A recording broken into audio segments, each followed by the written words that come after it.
And if that academy is by audition, do most of these students come from a studio line of dancers?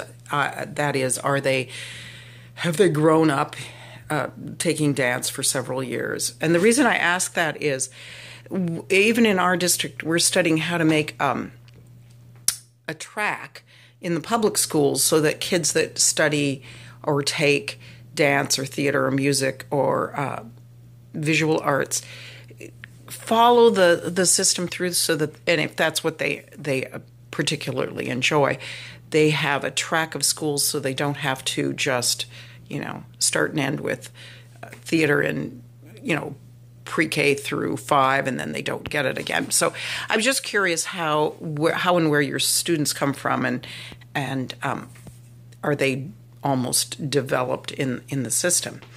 And secondly, I wanted to know what your own background was being a professional dancer.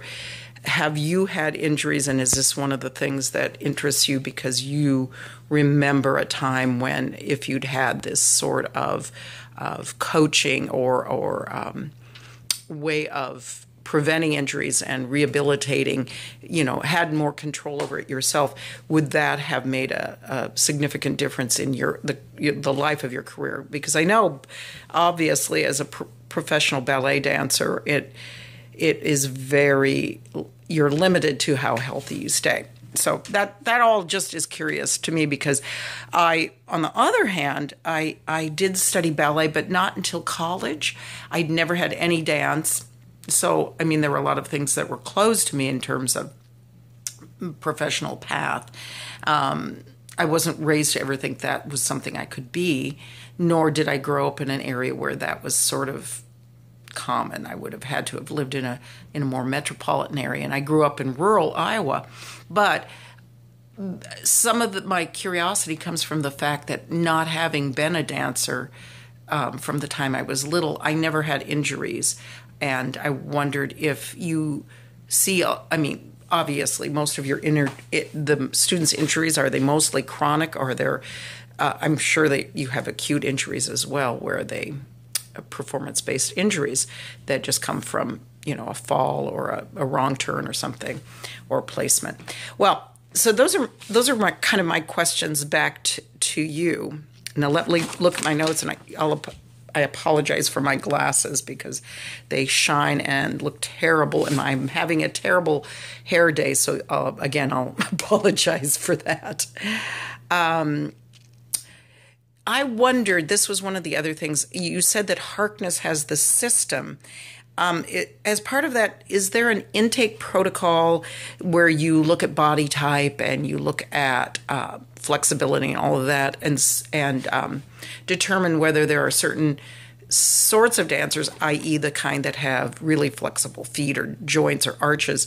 Are they often the ones that are is injury more prevalent among those types? And if so, do you have a protocol that kind of identifies that early on, so that perhaps this rehabilitation or this preventative portion of your program might be more established or more necessary? Also, I was just loving the idea of talking about work ethic and how knowing how to take charge. I think, if I'm understanding your question right, how will embracing this type of cross-conditioning affect the work ethic of the students?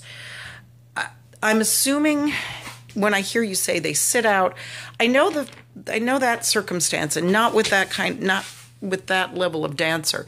I have to preface it. I work with kindergarten through first grade this year, and usually through fifth, and sometimes through eighth. It just depends on the year and the need in our public school. But there are certain, and I don't have pre-professional dancers. I have all abilities, all skill levels. Some never having been exposed to dance, some having it outside in a studio. So it's a very unruly model. But what I find is there is a large contingent of kids who just do not have the stamina, or they feel insecure about their body, or they think they don't look right when they're moving, and they're embarrassed or shy.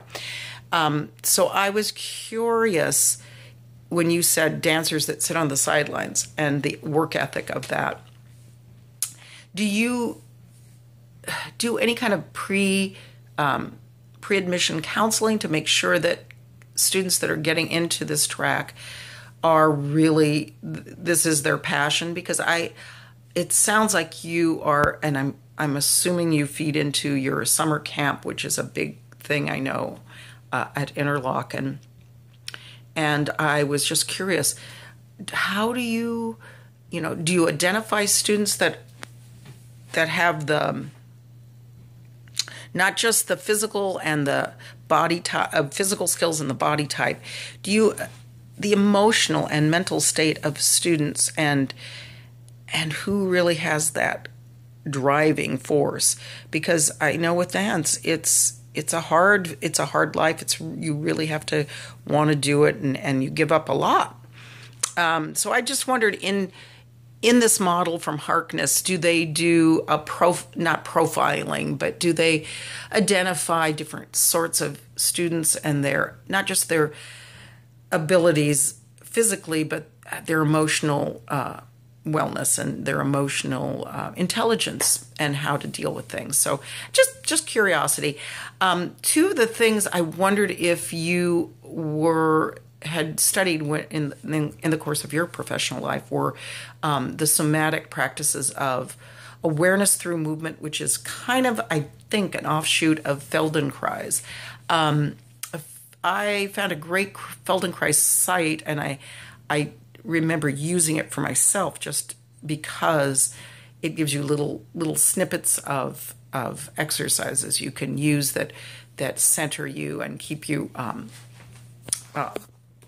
more into your body. And it's kind of in the moment of dance, or in the moment of movement, it keeps you aware of where you're at. This is neither here nor there, but I'm just curious about that. Also, I liked your question. I was intrigued by your question about students balancing technique classes, rehearsal, conditioning, and restorative work. That is a lot. And not knowing exactly what ages your students are, but assuming they're high school, how do you prepare them for that? That's a heck of a lot of things, a lot of balls to hold in the air. And do these and again, I'm curious about, do the students is this a boarding school? Is it a day school? Do they live more like in a college dorm and have to not only balance their academic and their artistic classes, but do they also have to have the social and emotional rigor to carry themselves through? So I'm really fascinated with the work you're thinking about doing, and I think it relates so much to what we are as teachers and artists and teaching artists. And for myself, even as a teacher, we're constantly talking about self-awareness and wellness and taking care of ourselves. So I'm hoping we can continue this conversation, and I can grow through learning how you're developing this program. I'm going to check out, I think the site was called Team Builder. I'm not sure if I'm getting that right. And I'm going to send you via the blog just a link to the Feldenkrais site I noted, because I think they're really lovely. And that was the other question. What are you doing for yourself? Because as a teacher, you work with students, you help them and you coach them and you nurture them, but you yourself as a teacher need that too. And is there someone you have that does it for you, or are you doing it for yourself? I'm just learning. This is my 11th year in the public school system, and I am just now learning that I need to push back, and I need time for myself, and I need I need the strength to say no for all of the wonderful things that sometimes we get to do or want to do.